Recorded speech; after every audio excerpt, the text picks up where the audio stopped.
What if the College Football Playoff Committee ran the NFL also? We'll tell you who would actually make the playoffs. What happened to the Raiders from someone who knows the inside of the building better than anyone else, and the game of the week, and why the NFL already blew it. We've got that and more. I'm Jason Fitz. It's time for Zero Blitz.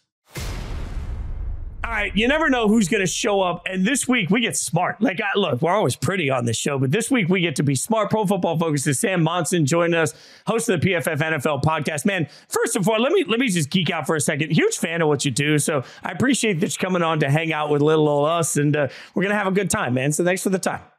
No problem. Thanks for having me on. I like when I get credit for the smart work of other people. You know, I'm just the idiot that happened to be in at the ground level at PFF and gets to kind of take credit for the smart work that other people do.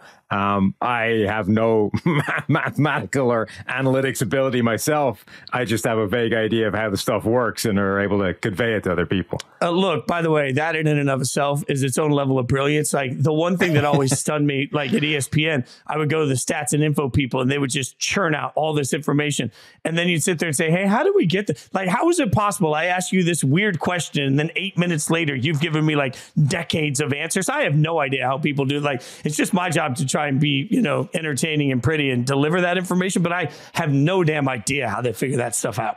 No, I mean, the guys that we ended up hiring at PFF that do the data analytics and the actual sort of data science part of it, those guys operate at a level that few amongst us can even comprehend.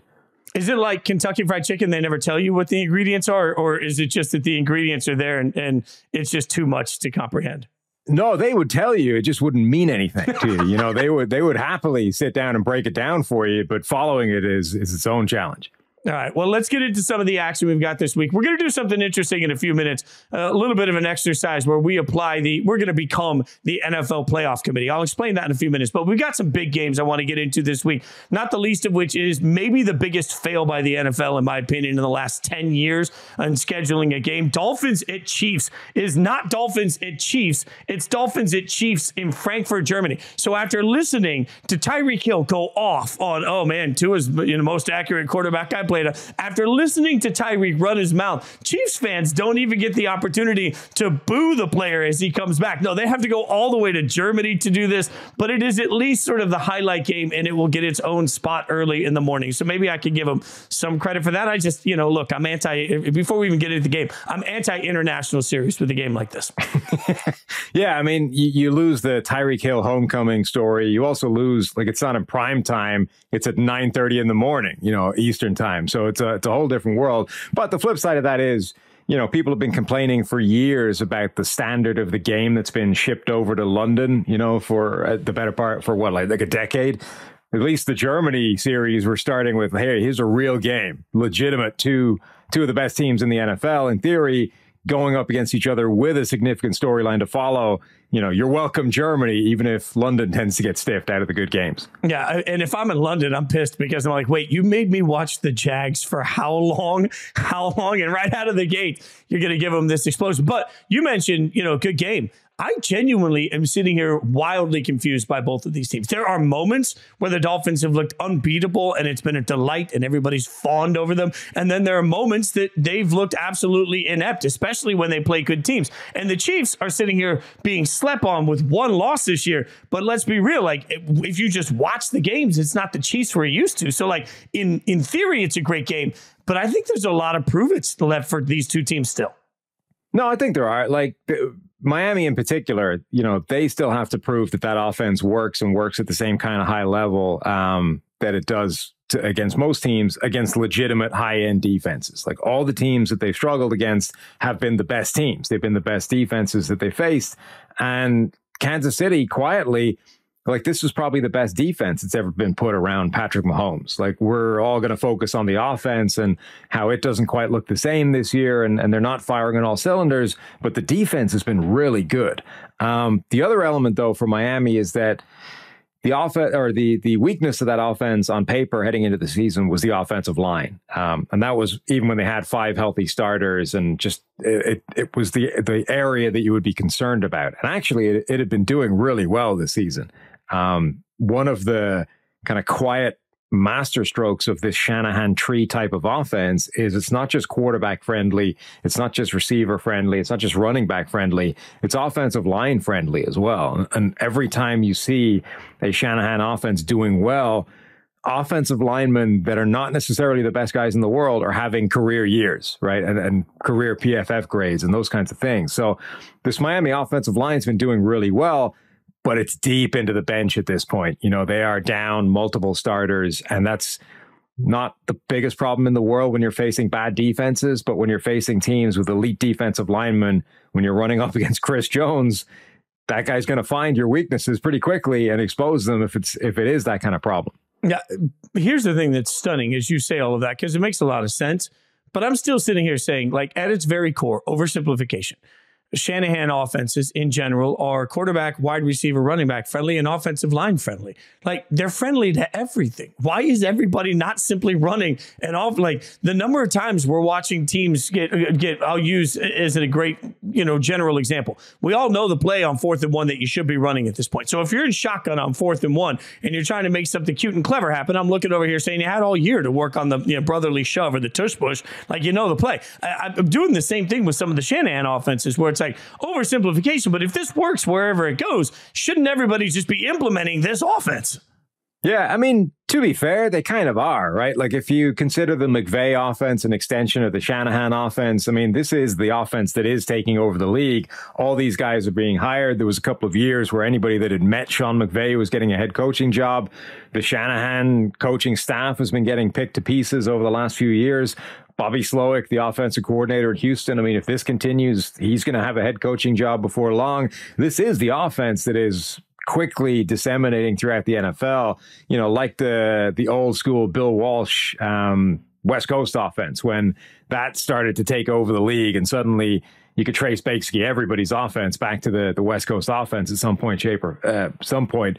So I think it is happening. There are very few offenses now that are really operating something completely different from this and independent. But at some point, like, there is a supply and demand issue. Like, there's only so many of these coaches from 2 coaching staffs, essentially, that can supply the demand for all these, for 32 NFL teams. Yeah, I just think I can hear the frustration in my head already from, like, Falcons fans sitting here saying, hey, what would be awesome is, I don't know, a friendly offense that makes all of our players look better instead of, an offense that makes everybody want to rip their hair out. Not just from a fan. Like, I hate the fact that that's been so championed as a fantasy football conversation. No, I just mean weapons being underused. It has nothing to do with fantasy football. Now, you mentioned the Chiefs defense, which has been really spectacular. It's a big part of why they've been able to win games while their offense tries to get rhythm. The Dolphins defense has been a little bit more up and down, right? So if you're looking at this game, it feels like there's an opportunity for the Chiefs to maybe try and get some things right with their rhythm,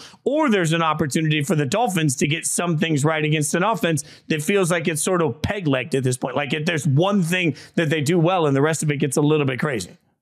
Yeah, like, Miami's defense hasn't been playing probably as well as people thought it would. On the other hand, they are running the defense that started this whole Patrick Mahomes Chiefs sort of kryptonite theory, right? The 2 high coverage shells, the Vic Fangio system that a lot of places are running now. I mean, they have Vic Fangio running their defense. So theoretically, this is the system to be running against Patrick Mahomes and the Chiefs. And this year, that offense is struggling more than we have seen them struggle. They didn't really suffer any kind of drop off last year when they lost Tyreek Hill, and they did pivot away from deep passing to more of that horizontal death by 1,000 paper cuts type of offense. This year, I think we're just seeing the lack of real wide receiver impact. Sky Moore been a huge disappointment at one of the wide receiver positions. Nobody else has really stepped forward to take that spot. I think Rashee Rice, the rookie from SMU, is the guy that's most likely to do that at some point and is taking steps in that direction. But, he had a bad drop last week, which probably didn't help. I just think the Chiefs are pretty good at kind of spending the season working out the kinks in the offense and figuring out, how to get this thing pulled together by January, knowing that they're going to be playing in January. And that's probably still the path that they're on. But, the longer it goes, the more we are sort of getting itchy, wondering when they're going to put it all together. Yeah, but it realistically, again, I say this as a Raiders fan. I'm sitting here in my Raiders shirt as we do this. And I'm looking over at the Chiefs thinking, man, I don't remember the last time the conversation has made the Chiefs feel this broken. And they're still sitting there with the top seed in the AFC. Like right now, if the playoffs were to start today, we all know that the Chiefs would, like Patrick Mahomes just seems infallible. Like, so as much as it feels broken, it's still working for him on some level. No, it is. I mean, the Chiefs are so good from a sort of starting point, right? Their baseline is insane. I mean, even last week, right? You look at that Denver loss. The number of things that had to go right for Denver for that game to go their way was insane. And even like right up until the last few minutes, you were expecting Kansas City to still pull back a 2-touchdown lead and win the game anyway. And frankly, they maybe should have. I mean, Mahomes delivered the ball into Sky Moore's hands in the end zone that would have made it a 1-score game with 5 minutes left on the clock or whatever. Like they were the architect of their own demise.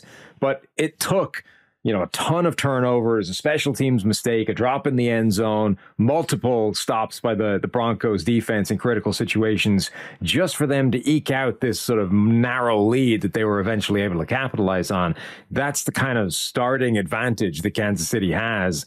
And okay, that was against Denver, but it's a similar kind of thing, right? Detroit, one of their signature wins is going to be they beat the Kansas City Chiefs, but it was a Travis Kelce-less Kansas City Chiefs. And he's probably their second most important player. So, the Chiefs do have this incredibly high starting point of as long as Patrick Mahomes, Andy Reid, and Travis Kelce are relevant, this is going to be one of the most difficult teams in the NFL to beat for anybody. Yeah, well, everything's on the line in this game. So who you got? Any big prediction here between the Dolphins and Chiefs? I think just because of the things we talked about, Kansas City is so good as a starting point, and Miami hasn't really been able to show it against really good teams yet.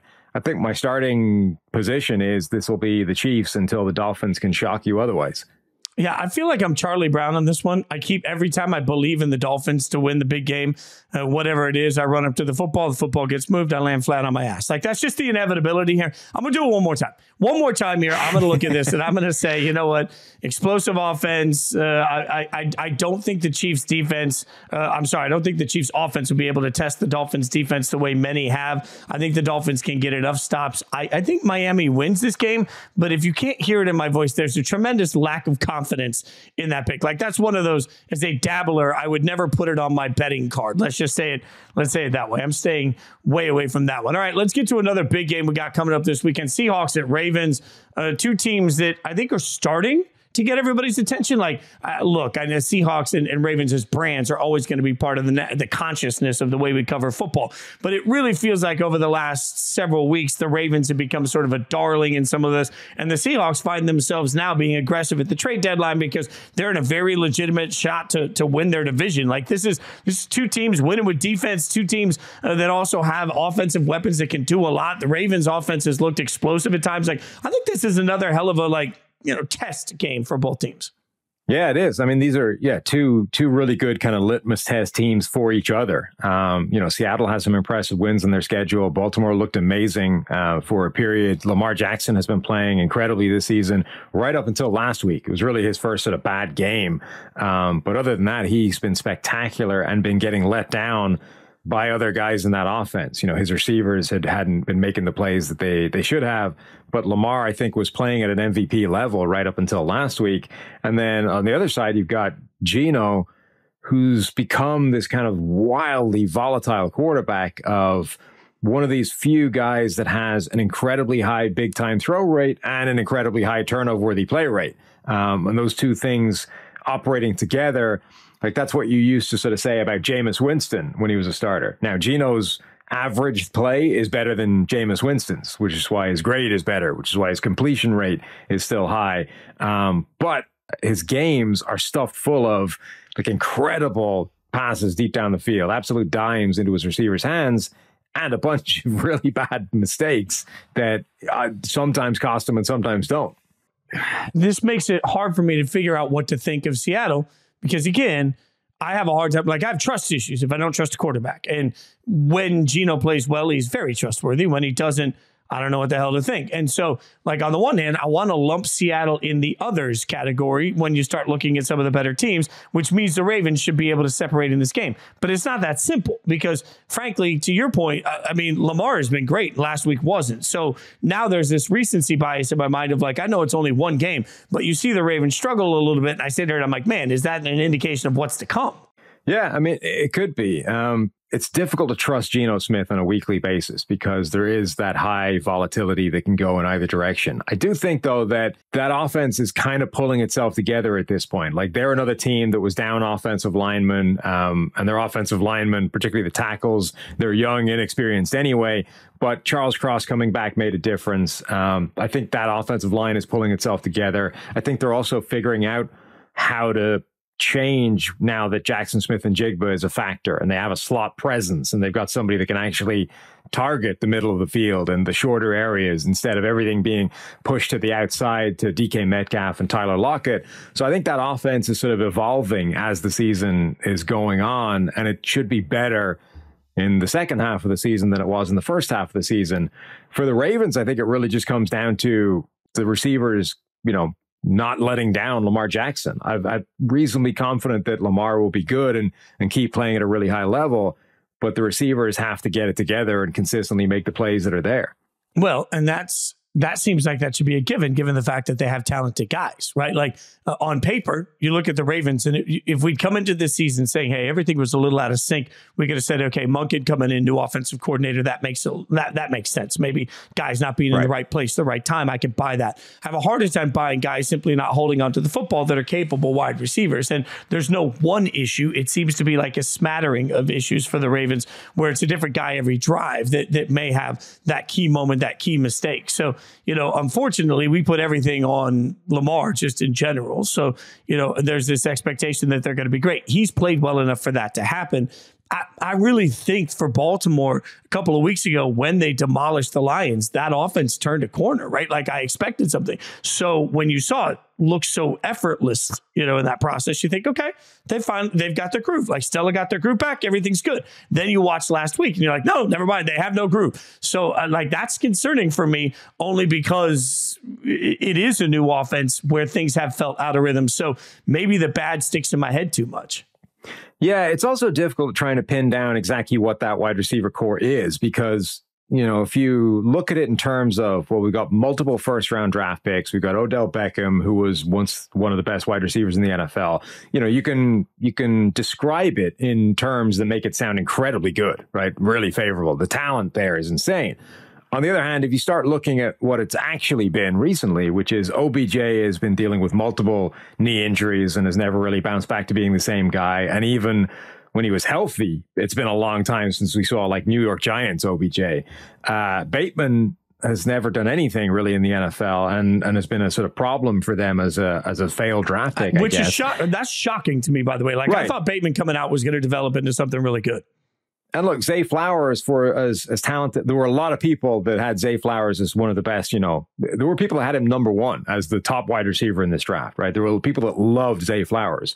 There were other people that looked at him and said, I don't know if this guy is going to be anything more than like a slot receiver, a gimmick type of weapon, you run after the catch type of guy, sort of Dante Hall adjusted for inflation, right? Or just projected into the modern era.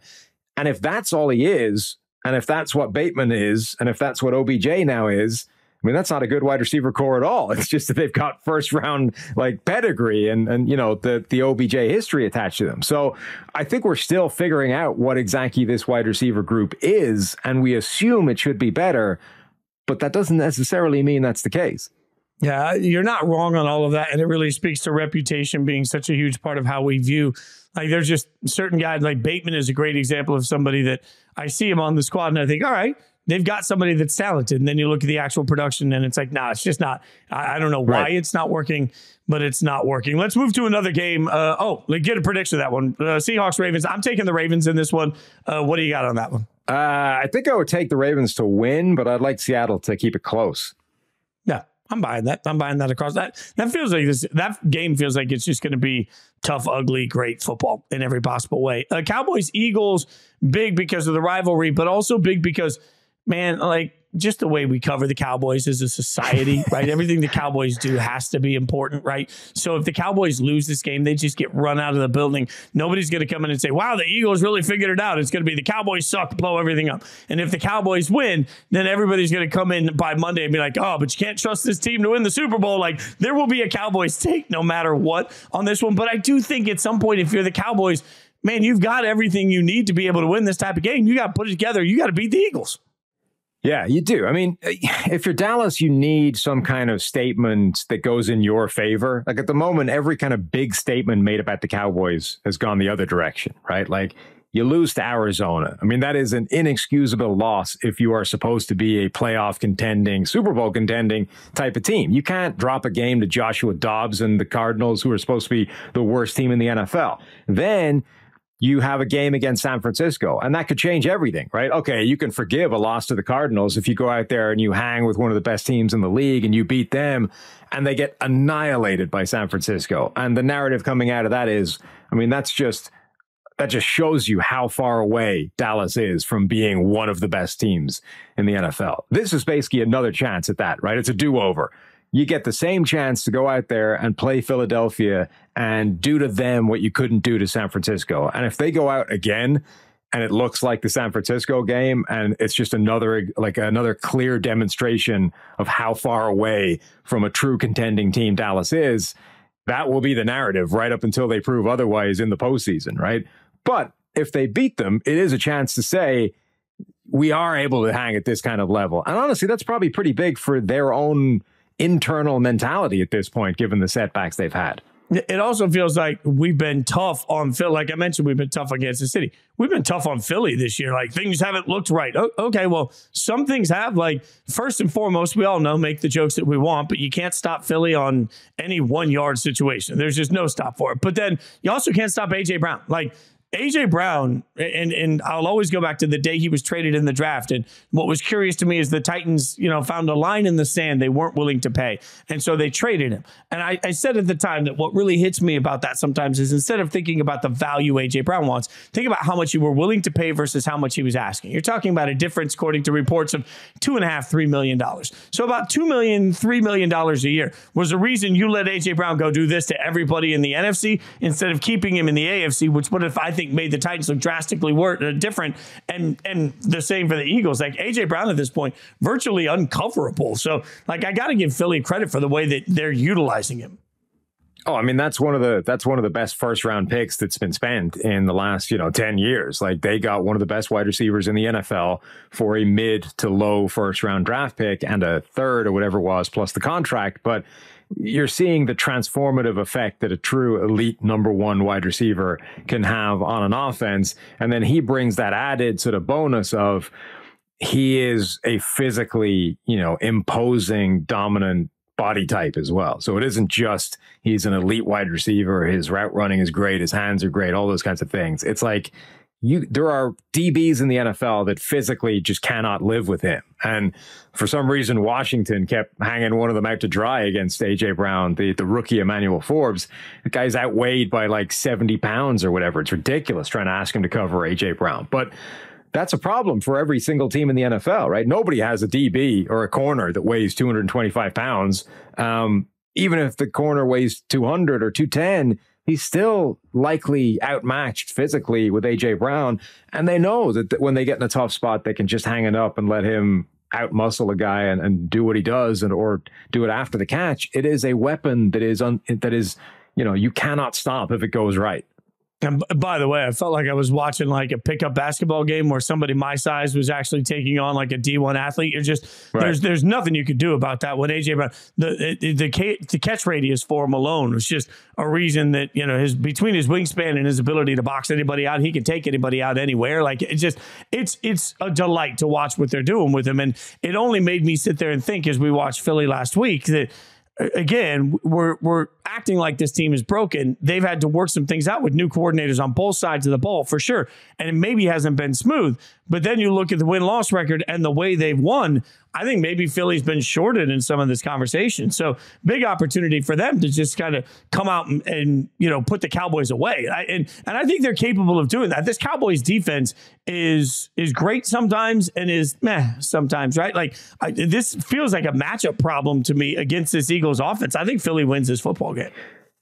I think it's possible. The one area that I think Dallas potentially has an advantage is they have the best pass rush in the NFL. The Eagles' offensive line is still good, but it's injured a little bit. It's banged up. It's not quite where it was.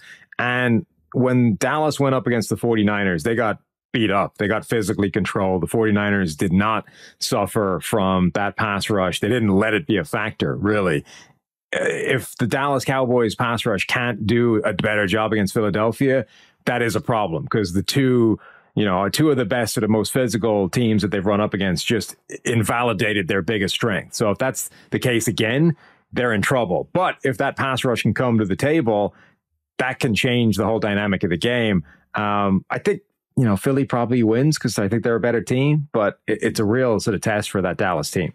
I love, by the way, the hot take there. And you're right. Like sometimes hey, they're just better. Like, doesn't mean the Cowboys suck. Can I say it loudly? Like, the Cowboys don't have to suck for the Eagles to be better. I'm just trying to shape narratives around here. Let's get into some Sunday night football, by the way. We got Bills at Bengals on Sunday night. We obviously all remember what happened the last time these two teams played. But as you sit here today, right now, this year, there's one team in the Bengals that early in the season looked absolutely lost, and I wasn't sure that Joe Burrow was going to be able to get healthy while he's on the field. Somehow, miraculously, his calf got better while he continued to play football games. I will never understand what holy water he rubbed on that thing, but somehow he gets better. And in the meantime, while the Bengals have been getting better, the Bills feel like they've gotten worse. So now it feels like these two teams are going in different directions as they play. And man, if you're the Bills, I mean, I came into the year saying they only lost 3 games last year. They're not going to suddenly fall apart. I was wrong. So far, it looks like the Bills are a shell of who they were last year.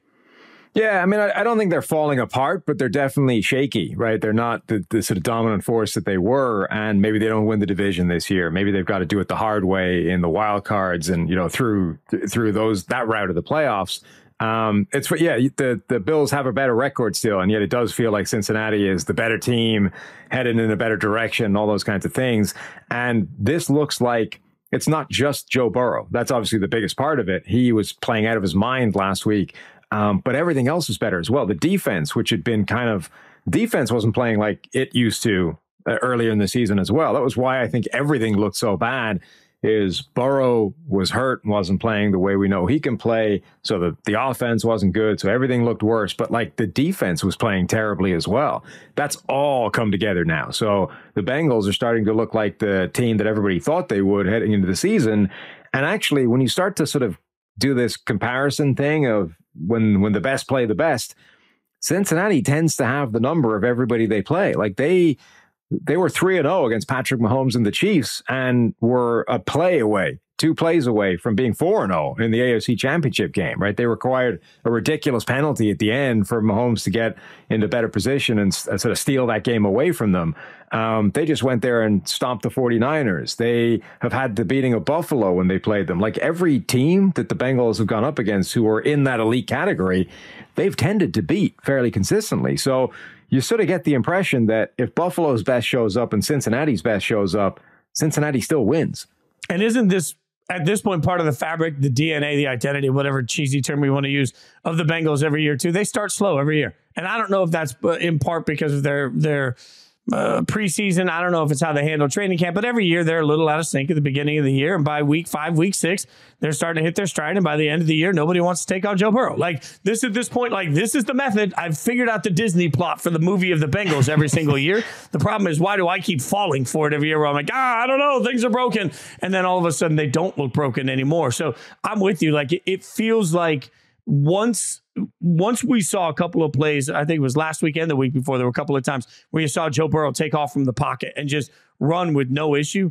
It's like miraculously something changed in that leg, because at one point it looked like he was floating the ball and couldn't put enough weight on it, to pressure on it to actually make anything happen. Then all of a sudden, bam, he's playing like the Joe Burrow we expect. To your point, now they're playing better complementary football. It feels like it's sort of a nightmare for the Bills, who are trying to figure out on their own how to fix what doesn't look right for them, which is a lot at this point. Like, I keep making the comment that the Bills' offensive game plan seems to be roll the ball out to Josh Allen and hope he can find a way to get Diggs open. Like, that's it. And then on the defensive side of the ball, they've taken a step back this year. So it feels like Buffalo is not where I thought Buffalo would be. And even though Miami hasn't beaten anybody, man, if you got to know that race is going to be big all year long. So if you're Buffalo, you can't afford to lose these games and still keep up with it. You do not want to have to be visiting you want everyone else to have to come to Buffalo when this thing's said and done.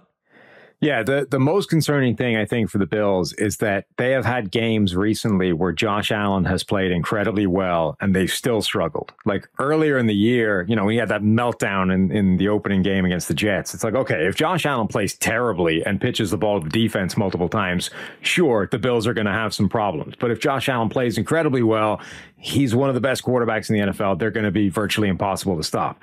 The last few weeks, Josh Allen has played incredibly well, and they still have not necessarily blown teams away.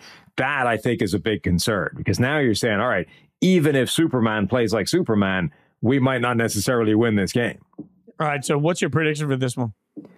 I think Cincinnati wins. I'm buying in. I mean, that tape from last week, that scares any team in the NFL going up against the Bengals team. And Buffalo is not showing that they're capable of rising to that challenge. Yeah, I agree with you. I think, honestly, too, the other interesting part of this is it feels like one of those moments where tortoise in the hare. Like, now that we've seen the Bengals get all this momentum, it's just going to keep rolling and rolling and rolling. They're going to end up just ascending through all of these power rankings. Speaking of power rankings, ready to have a little bit of fun? Ready? We're going to get weird. Things are about to get really weird on this show, but you're the perfect person to get weird with me on it. And I mean that in every normal way. But anyway, all right. So this is an exercise I love to do, especially in honor of the College Football Playoff Committee released their first rankings in college football on Tuesday night during Halloween. Now, people listening to this might say, who the hell cares? This is not a college football podcast. You are right. All right. But we are going to do something now that I love doing. And there's two purposes to this exercise. One, to show how impossible it is in college football, but also to show that the NFL is weirdly unpredictable and tough to figure out as well. So what we're going to do is you and I are about to become the NFL Playoff Committee. And what that means is that we get, as a committee, to decide who the top 4 teams are, and we can do the 2 teams on the outside looking in. So we'll do the top 6 total. But the metric here is simple. It's not just a power rankings. Anybody can do a power rankings. It's not a standings. It's who have you beaten? How have you looked? Who have you lost to? Like the College Football Playoff Committee will penalize what they call a bad loss. They'll reward what they call a good win, a good loss. Like, hey, you lost, but it was to a really good team, so we'll forgive it. Like, the number of these variables that become part. Game control. Did you kick somebody's ass or did you barely win? Like, these are all factors that can come into the conversation. So with that being said, we're actually going to start at the top of the list because I think this is it. This is difficult all the way across. Right now, in your opinion, not just from record, because the best record belongs to Philly. Who's the best team in the NFL right now? I think Philly is the one that's easiest to make an argument for. They only have that one loss. Their one loss, okay, it was against the Jets, but the Jets have a nasty defense. Whatever about their offense, if their offense scores enough points, the defense is good enough to keep them in any single game. So one loss, the loss came against a team with at least one extremely good side of the football. I think we know that the Eagles have more in the tank. I think they're the easiest team to make the case for, that they're the best team out there. I think you're right, too. And, you look at the balance that they have offensively and defensively. I think that's important to the conversation of who the best is. And you look at who their wins have been over. I mean, they have the win over Miami. That was a convincing win. So that has to count for something. The rest of their schedule has been mostly soft, though. That is the only interesting college football metric here. New England, Minnesota, Washington twice, Tampa Bay, who's, plucky, but not great. Like, I think their strength of schedule would be held against them, but also easy to put them at number 1. And then remember, they're about to play Dallas, Kansas City, Buffalo, San Francisco, Dallas, Seattle. So, it's easy to put them at number 1 because they'll be able to prove whether they actually belong there over the course of the next few weeks, right? Like that strength of schedule thing, I think, takes care of itself. I'm at least pointing that out. Also, I'm not sure there's another team you can justify because nobody else only has one loss. So you'd have to justify a 2-loss team being actually better. I can't do that right now. So let's get then to the 2-loss teams, because there's a bunch of them, and we only get to allow 4 into this. So you've got Detroit with 2 losses at this situation, obviously. Seattle with 2 losses. They played less games, but 2 losses. Baltimore with 2 losses. Jacksonville, Kansas City. Who's the best of the 2-loss teams in your mind? So how would the committee handle a game like the Kansas City-Denver game we just had, where Mahomes had the flu, apparently, right? So can we throw that out as, this is a reason for losing? Because then you've got Kansas City with 2 losses, one of which Travis Kelce wasn't playing, and the other of which Mahomes had the flu, right? That's a pretty good resume other than that. That is, so 100%, the committee is told to factor in who's available, who's not available, at what point in the game they may have gone out. All of these things are factored in. So you're 1,000% right. The College Football Playoff Committee would excuse, they would, if we're all things equal, all 2-loss teams, they're going to look at Kansas City and say, to your point, well, they lost the one without Kelce, one of the most important players on their team. So you can forgive that. And then they lost, obviously, with the flu game. In the meantime, the wins that they have, again, the Jets getting some respect. The Jags have turned out to be a very good football team this year at 6-2, according to records. So that would be considered a good win. The Chargers still get some respect. So I think there's a pretty compelling case that we have Kansas City at number 2 is our second ranked team in the college football. Look, we're agreeing so far. I think we're on this one. So who would you put at number 3 then? I think Detroit has a good case. 2 losses, one of which came against Seattle, who it turns out is a pretty good team themselves, and the other of which is Baltimore, who are also a pretty good team themselves. So, okay, one of those losses was an absolute beatdown. That's not great, right? There's no way of excusing what happened against the Baltimore Ravens. They got annihilated in that game on both sides of the ball. Total disaster start to finish. On the other hand, it was like a massive outlier relative to everything else that's happened to them this season, right? It's not like you can excuse it, but I think you can look at it as an anomaly for the rest of their season and say, this is where I start screaming at you in the committee room and saying head-to-head matters. Like head-to-head has to matter. So now we have 2 lost teams. I don't disagree with you. On a neutral field today, do I think the Lions would get blown out by the Ravens again? No. I think it was just one of those days where everything went wrong. But they've played each other. The Ravens, just by having that win, they also have the win over Cincinnati. But again, that was, before Joe Burrow really got his stride. They got the win over Detroit, but the Ravens have 2 inexcusable losses. The Steelers aren't any good, and the Colts aren't particularly good. So those are really bad losses. I don't know what you do in this situation, because head-to-head, I feel like the Ravens belong at 3, which would mean I'm putting the Lions at 4, but I do believe the Lions are a better football team. So how do we weigh head-to-head in this matchup?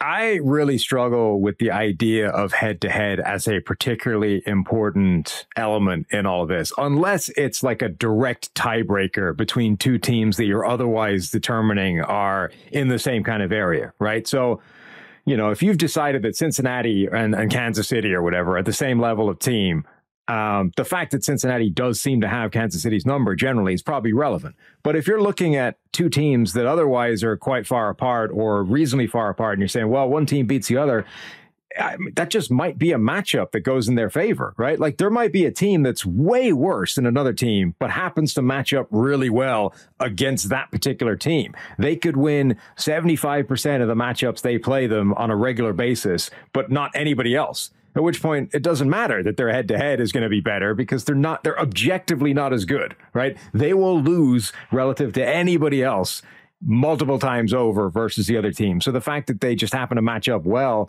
to me, I don't care. It's just not relevant. Oh, but that's what makes it impossibly difficult. Okay, so if we're then agreeing to put the Lions in at number 3, does that mean the Ravens just slot in at number 4? Because seems like that's some disrespect even for the Jags at this point. Again, now we'll look at the Jags. The Jags lose to Kansas City, but that's our number 1 or our number 2 team. So that's a good loss, right? And then they have wins over Buffalo. They have wins over New Orleans. They have a win over Atlanta. That's at least, Jacksonville's got some wins, and they're playing well right now. So, does Jacksonville not belong in this conversation for the number 4 team? Yeah, I think 4 would be the hardest one to slot. I think there's 3 pretty clear teams being the top 3 or in the top 4. Anyway, let's put it that way. The 4th team, I think, is the toughest one to determine. because you got, as you say, Jacksonville, 2 losses, Kansas City, who we know are one of the best teams, and Houston, who are not a bad side, right, so far. The Bobby Slowick, CJ Stroud access and offense is working well. The Texans are not a bad team. So you can make a pretty compelling argument for them. You can make the argument for Baltimore. You can make an argument for Seattle. Dallas probably eliminates themselves simply because one of the losses is to Arizona, and the other one was a complete beatdown to the 49ers. Dallas is Cowboys fans, hear me loudly. You're eliminated by the College Football Playoff Committee for 2 reasons. You got one of the worst losses, and then if there were 10 commandments of the College Football Playoff Committee, thou shalt not get blown out would be one of them. Like, you can't get your ass absolutely kicked and survive that. And they got whooped. So Dallas, it doesn't even matter if Dallas, in the minds of many, would be a top 4 team in the power rankings right now. If the NFL playoff committee in this exercise would not let Dallas come even close to sniffing this thing. Dallas is out. Yeah. The only argument that I think would be a really interesting one to make is for Cincinnati, because I don't know if you're playing a game this week, I don't know if there is a better team in the NFL than Cincinnati right now, but they've got 3 losses already. And, so they all, like, record wise, you're not even looking at them. But if you want to factor in Joe Burrow was hurt for that period of time, the first loss was against Cleveland, and they have the best defense in the NFL. Like, their losses are Cleveland, Baltimore, and Tennessee, any of whom could be a playoff team. And they didn't really have a healthy quarterback for that entire period. So I think you can at least construct a pretty strong argument that the Bengals right now are one of the best teams in the NFL. I don't disagree. I think this is where the committee would be like, you know what? We'll put them like at 8 or 9, and we'll just trust that because they're one of the best teams, they will, like, you Alabama them. You just store them at 8 and just be like, hey, take care of business, and you'll get yourself right in to the top 4. So did we come to a consensus on who our number 4 team is then at this point? Like, I think we dodged it until we dodged it because it's too hard a question. I mean, that's what makes this a great exercise. So we got Philly at 1, we got Kansas City at 2. Then we ended up deciding that we were going to put Detroit at 3. So, yeah. I mean, Baltimore, does Baltimore go 4, or do you go Seattle? Because you could go Baltimore 4, Seattle 5, Jacksonville 6. I feel like there's a lot of brand bias in Jacksonville not being higher than 6. Yeah, I mean, I think that the funny thing is 2 of those teams are going to play each other this week, right? And almost take care of the problem itself. I think Jacksonville, honestly, probably has the strongest resume of the 3 right now. But if whoever wins that Baltimore-Seattle game probably overtakes Jacksonville. All right, so we put Baltimore at 4, we put Jacksonville at 5, and Seattle at 6. And then, the great thing is about this is that somebody in the internet will run with this and not understand the exercise at all, and then think that we've just left the 49ers and the Bengals completely out of these conversations, but the Bills out of these conversations. But, like, if you're going to take all of it, not just the eye test, because that's what everybody always says, well, the eye test tells you this team's good. Okay, well, it doesn't matter at some point. The metrics have to be included with the eye test, which is why I was excited to do this with somebody that knows PFF so well. See, like, this is, as a metrics sort of numbers guy, you get that whole part of the process.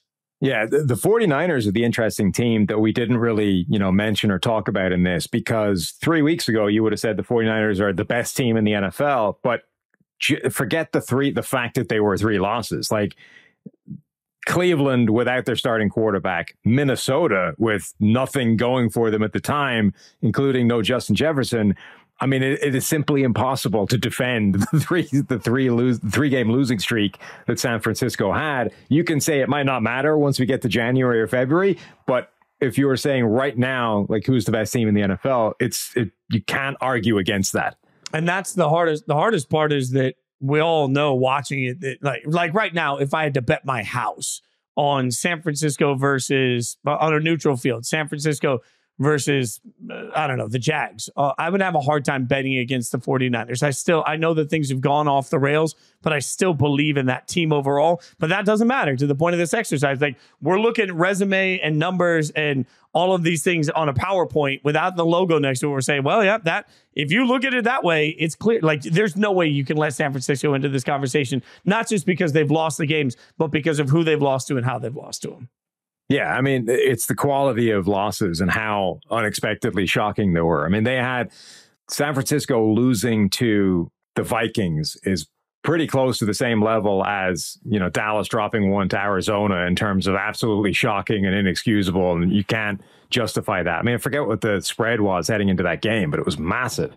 Like the Vikings, for the first time, I think in years, the Vikings were more than a touchdown underdog at home. That just doesn't happen to the Vikings. That's how supposedly, favored the 49ers were heading into that game. Yeah, and the Browns were a similar situation. It was the biggest underdog situation for the Browns, I think, in several years. I don't remember how many years in a game that they've won outright. So it just speaks to some of the failings for that team in that process. That was fun. I think we got a solid 6. I feel pretty good about it. Mostly the entire internet would hate us if we were on a committee. And it just reminds me that I'm glad that the NFL doesn't let a committee of arbitrary people decide who should and shouldn't be in the playoffs every year. Although I do like the drama. I'm not going to lie. I like the drama every single week of the College Football Playoff Committee making these decisions and then not individually answering for them at all. Like it's a delight just to watch college football fans' heads explode. I can only imagine how Bills Mafia would react if a committee of random people that refused to talk about it then suddenly misranked their team. Yeah, decided that Buffalo isn't making the playoffs this year because Jacksonville's going in. Oh, Sam, it's been a delight, man. Thanks for hanging out with me. Everybody be sure you check out Pro Football Focus and all of Sam's work out there, including PFF, the NFL podcast. My friend, I appreciate the time. I appreciate your brilliance. I appreciate your insight. If you were right, we will make sure that the world knows that every prediction was right. If you were wrong, it never happened. That's the way we do things around here. There's absolutely no accountability to wrong picks, so don't worry about that at all. I appreciate you hanging out with us. No problem. Thanks for having me. It's time for my weekly hang with Michael Lombardi. You know him, I know him, and I love hanging out with him. But I want to start with a real moment here because I always think about life outside of just football and the transactions that happen. You know my fandom, obviously. I woke up the other day to all of the text messages as the Raiders made wholesale changes across the board. Those changes, to be frank, included your son, the offensive coordinator. When you think about change in general and the way it impacts everybody else, before we get to the Raiders specifically, how does that sort of work through a room when you're trying to figure out everybody else's life that's impacted? Well, I mean, look, when you walk into this industry, and to quote the great Hyman Roth, I mean, this is the business we've chosen, and these are the rules that go with it. And my son has seen it. I mean, my other son remains at the Raiders, my youngest son, Matthew. I mean, unfortunately for him, he's had to watch his father get fired and stay in the building. And now he's watched his brother get fired and stay in the building. But there's a level of professionalism that you have to have. And you can't really personalize this. Look, Nick had a great opportunity to be the offensive coordinator of the Raiders. He learned a lot of football from Josh. Josh, in spite of what everybody thinks offensively about the Raiders, Josh is a really good offensive coach. The reason he got the job, it didn't work out there. It didn't work out there for a myriad of reasons. And I think what Mark Davis saw was no progress. And I think one of the jobs you have as a general manager, one of the jobs you have as a head coach is to demonstrate progress. And I've said this to them, and I've said it pretty much most of my life since I learned it. Bill Walsh, the helmet behind me up there, the first helmet I ever worked for, told me in 1984, he said, look, when we were trading for Jerry Rice, he said, the only time you trade for a receiver is when the rest of your team is perfect. And so we traded for Rice. The Raiders trade for Devontae. The rest of their team was very far from perfect. And so the cause of that is what we saw, the outburst by Devontae. He's not getting the ball. Understandable, right? He wants the ball. That's why you hired him. Well, he can't get the ball because you can't protect. You can't get the ball. The quarterback can't make a throw, right? You can, I'm not absolving the offensive scheme or any of that. Everybody's to blame. Everybody assumes responsibility here. However, when the rest of your team isn't fixed, it's very challenging to make the receiver look good. Calvin Johnson, I mean, think about him in Detroit, right? Think about some of these great receivers in the league that just couldn't manifest themselves because the rest of the team wasn't good. I think that started the trend. Look, the Raiders they've had 2 winning seasons. You're a fan, since 2002 when we went to the Super Bowl. The other helmet over here. They've had two seasons of playoffs, both wild card, both lost. The one wild card season, they had a positive point differential. The other one, they didn't. In those 21 years, they've only had 2 positive point differential. Like, this has not been, for all you Raider fans, and I am one too, and will remain one till the day I die, this has not been a very good organization. They have not been able to fix it. The drafts have been bad. There's only, since the last 6 drafts, there's only 2 players, Colton Miller and Josh Jacobs, of the first 3 rounds that make a difference on their team. So when you walked into that place, you knew this going in. And if you don't make it better and you don't give people hope, and you lose to Arizona with a big lead, you lose to Baker Mayfield after 2 days, you lose to Jeff Saturday in the park, you lose to a rookie quarterback from Shepherd, you're going to pay the price. And I think they all know that. And I think that's part of the business we've chosen. Okay, so with that being said, and much has been said about the fact that now the interim coach will be the 12th coach in the last 20 years to coach a game for the Raiders. The numbers are staggering. I'm going to make you the leader, the czar of this whole thing. How do you fix a culture that is obviously broken? You tell Mark Davis, look, Mark, your father built something. It was built on size and speed. It was built on offensive and defensive linemen. It was built on finding a quarterback and filling in the pieces. And we got to get back to that. We're going to rebuild the offensive line. We're going to rebuild the defensive line. All our assets are going towards that, and all our assets are going to our quarterback.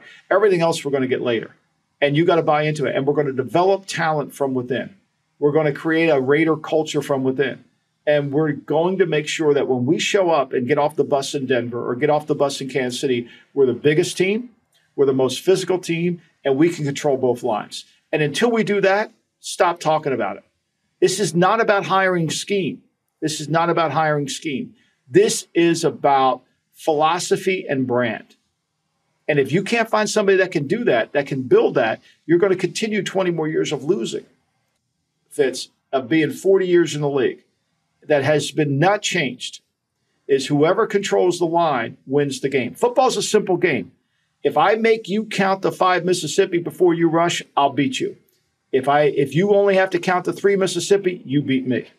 So doesn't that process, and I'm not just talking about the Raiders here, let's talk about every bad team.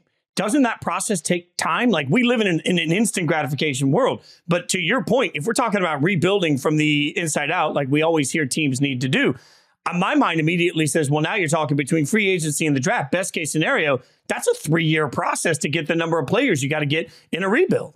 Right, but you're going to see progress. I mean, Kyle Shanahan did that, and he started to see some progress. When you have a philosophy and you pick the right players that fit the philosophy, you start to see progress. When you don't have a philosophy and you're just randomly picking team building, oh, I need a receiver. Oh, I need a running back. Oh, I need this, right? I mean, think about it. They paid Hunter Renfrow $15 million a year, and they didn't pay Josh Jacobs. Why?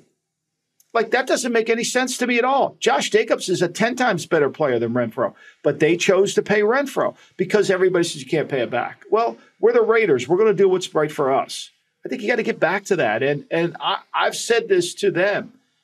You have to give people a plan. The one thing Al Davis did, he branded size speed. He got it from, you know where he got it from? He got it from the Brooklyn Dodgers and the New York Yankees. The Yankees had power. The Dodgers had speed. That's the Raiders. He stole the black from the Army Knights. He stole the silver from the Detroit Lions. Like, it became him. This throw the deep ball, all that stuff was predicated on being able to protect and being able to rush. All right, so let's look at some of the other moves around the trade deadline. Obviously, the Raiders news sort of trumped everything that we could talk about from trade deadline. But from your eyes, watching everything go down, what was your favorite or least favorite trade that you saw happen? I went hysterical on the Montez Sweat trade. I thought it was the dumbest thing I've ever seen in my life. First of all, you're trading away the number one asset you have in an organization, which are second-round picks. And you say, well, why is that? Aren't first-round picks more? Okay, so whenever you're in a draft room, and you set up a draft board, there's probably only 15 to 18 players that have the ability to start from day one. Day one starter. They come into your team and they start, and they dominate at their position. And they're good, and you win with them. Maybe 18. Some years there's 10. Some years there's 12. Everybody else is a potential starter. So whoever I pick at 20, I might get the same player at 37. Now, the media and Daniel Jeremiah and Mel and Todd all will tell you, oh, this guy's a first rounder, that guy's a second. No. In draft rooms where professional people are grading them, where they're grading them, it's really they're all potential starters. And so you traded away a high asset value for a player you are going to have to pay a ridiculous sum to keep him. So you've doubled down with your mistake. You're paying for the player, and then you're paying for the contract. I'd rather keep the pick and get a cheap contract. And yet Ryan Poles does it again. He trades a high-value asset for a player that's a good player. I don't argue in that. But he could have got him in free agency. He could have signed him this next March. And now he's going to overpay him, but he paid Washington. Why not just overpay him, period? So that's interesting to me because you're really valuing the draft picks here. I looked at things like Leonard Williams for the Seahawks. It felt like it made sense. They were aggressive, but they gave up a second and a fifth. Did you have a problem with that transaction, for example? Well, no, because the Giants paid $9.4 million to get to the salary. So, and if Leonard Williams goes out there and they can't franchise him, he's already been franchised twice, so they can't franchise him. So if somebody goes out and pays him, Seattle basically traded a low second for a low third. Okay. If that guy can get you where you want to go, great. And Schneider's smart enough to know that maybe I'll trade down in the first round. I'll trade out of 25 and I'll get to 40 and I'll pick that pick back up. I get that. I don't have a problem with that. I get the stupidity of I'm giving you money. I'm giving you an asset. Okay, so how much does because we always talk about, well, who's a buyer, who's a seller? How much of that is a real conversation in your mind, when teams are behind the scenes looking, especially in a year like this, where there's only a few really good teams and everybody else is sort of lumped together? How much does that really impact your willingness as an organization to be aggressive, either acquiring or getting rid of talent? Well, okay, so when you're making a decision to make a trade, your team's in three categories, Fitz. You're either in the category of we got a chance to get to the Super Bowl. We're in a category we're going to the playoffs, or a category we're trying to get respectable. What category do you think the Bears are? No, they're trying to get respectable. God okay, willing. So now you're in this category. So you say to yourself, if I sign this player, what assets do I give up? What assets does it cost me? And does it make me a better team 2 years from now? From a cap standpoint and from a player standpoint. The answer to both those things are no. It's what we call the safety margin in trades, right? You have to ask yourself, what's my safety margin for this trade? If Deshaun Watson and we guarantee his contract and he sucks, what's the safety margin? We're screwed.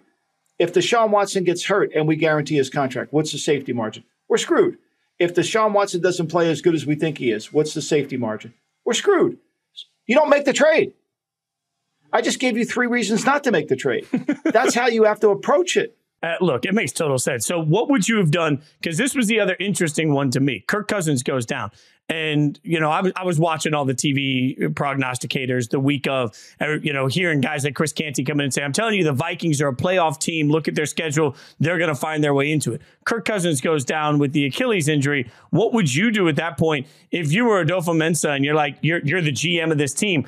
You're sort of on the cusp. You're in that weird spot. To your point, maybe you're a playoff team, but you're not a playoff team without your quarterback. How does that impact how you approach the trade deadline? Well, he didn't really do anything that cost him any downside, right? He gave up a 6th for a 7th, and he got a better quarterback than his young quarterback, right? So Hall's a rookie, and he gave himself a chance to be competitive. I think he made a smart play because he gave no assets, went out the door. If he would have given up a 2 for Jameis Winston, I would have killed him. Right? Then you're being stupid. But he gave up nothing. And so now he's got a chance to have at least be competitive. Look, the defense has really improved. Over the last 5 weeks, they've played much better defense. The bigger issue for Minnesota when Cousins went down is they can't run the ball. They're 31st in almost every category running. So now the quarterback's going to have to make plays. And your quarterback was making plays, but Dobbs or Hall aren't going to make the same plays. So now he's going to find out how good his offensive line is and how good his running back is. Because he assumed the difference between Madison and Dalvin Cook was small. It's not. So, but is there any logic at some point? Because we kept hearing Danielle Hunter's name as somebody that could be traded possibly if the season was going off the rails.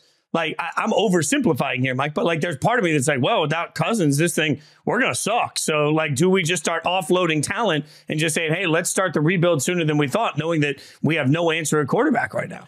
Right. But when you trade Danielle Hunter for a 3rd round pick, because you want the compensatory pick earlier, your locker rooms, you've lost the locker room.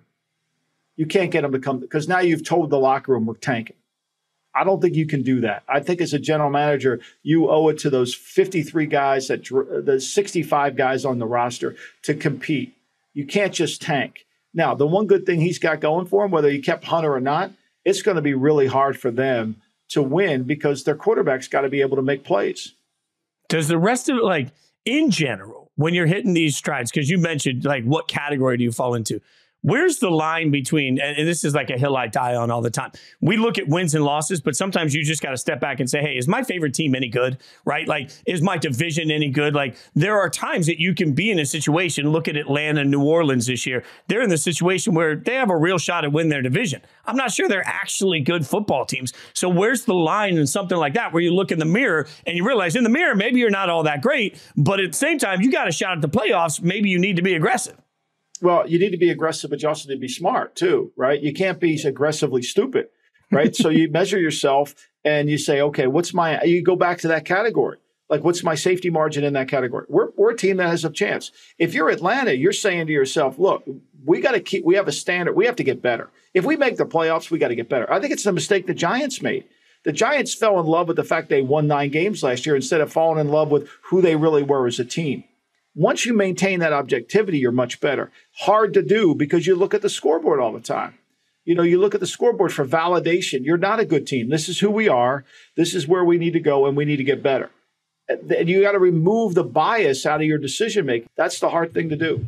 Yeah, I keep looking from a very human element. I keep looking at this year saying, I don't envy the job of any GM. Like, look, I know there's only 32 of them and it's a dream job, right? But I don't envy the job when we live in a world where Detroit can look great one week and terrible the next. And we live in a world where the Bills may have fallen off the cliff. Like, just trying to figure out who's actually good and where we actually fall in the spectrum. If you're looking in that mirror, it just feels like this year is more difficult than ever to look around the league and understand where teams fall in the pecking order.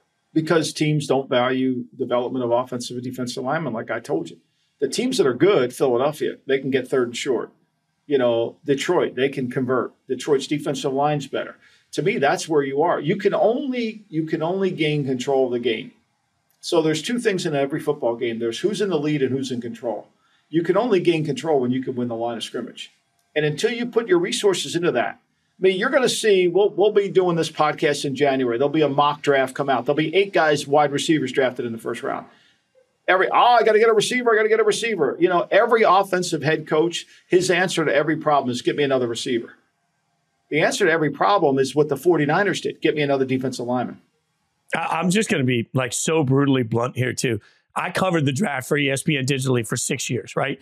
Every year I said the same thing to fans. If your team is picking in the top 10 and they pick some offensive lineman or defensive lineman you've never heard of, that's probably actually a really good draft. And every year I would go to ESPN and I'd be like, hey, I need a fat guy on set. Like, I need a big boy that can tell the world what they need to know about the offensive linemen that are being drafted. And every year the bosses said the same thing. Like, fans don't care. So like last year I had a couple of my buddies that played in the league that would text me during the draft. And I actually nicknamed it like Anonymous Big Boy Breakdowns. And so like as an offensive lineman to be picked on our digital show, I would say, hey, here's the Big Boy Breakdown. Because nobody knows how to break down. Like, fans don't know how to break down offensive linemen. So they just see it happen, Mike. And they're like, I don't know. This draft felt like it sucks. I'm all in. Like, if you tell me that I can watch a draft where it's a bunch of offensive linemen and defensive linemen and it's just big boys on both sides, I would throw a parade for that. Yeah, that's the only way you're going to win. Yeah. It's the only way you're going to win.